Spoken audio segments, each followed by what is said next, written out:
verirsin.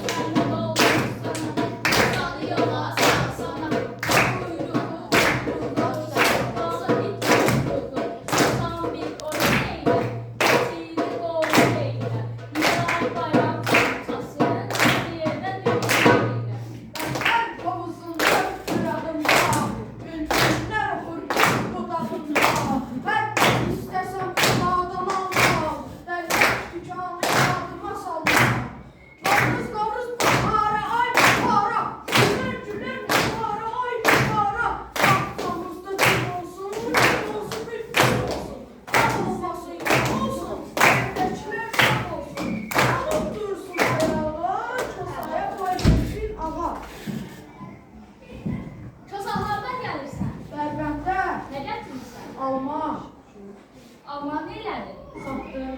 Bəs pulunu neylədir? Pulunu sənin kimi gözəl görsə bir öküz alır. Öküz neylədir? Vurdum öldürdüm.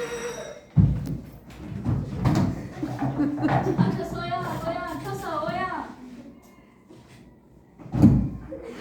Oyan kasa oyan.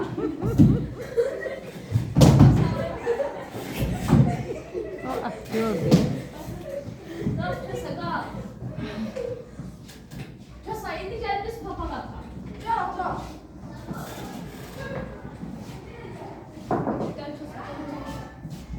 Kızlar kapımıza papaq atıblar. Novruz günü papağı boş göndərmək olmaz. Gəlin bunun içinə şirniyyatlarımızı qoyaq.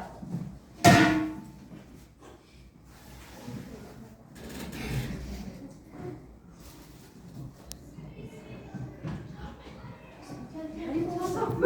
Sənin deyil. Kasa ver mənim. Mənimdir. Mən Bırak görüm mənimdir. Asaqlı adamsan. Sen sana sakal verirəm. Mən qarnımı doyuracam bir bırak. Oğlum mənim deyil. Kasa ver bırak. Ay çoxsa, ay keçsən, dalaşmayın. Novruz günü dalaşmaq olmaz. Gəlin yerindən barışın. Kız deyil, kasa gəl arka. Kasa, Novruzun maraqlı adət-ənənələri var. Onlardan biri də yumurta döyüşdürməkdir. Gəl biz yumurta döyüşdürək. Ben döyüştürəm.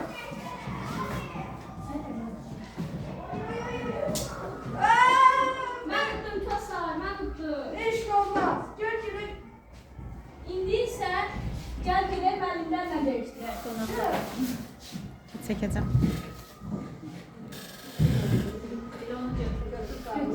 Kabı götürdüm. Müəllimə sizə döyüşdürə bilərik.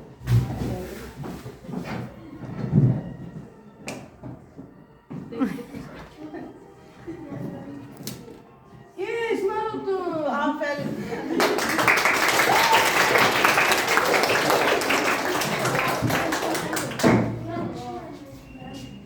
Əziz müəllimlər və əziz şagirdlər, Novruz bayramınız mübarək. İndi isə gəlin yallı gedək.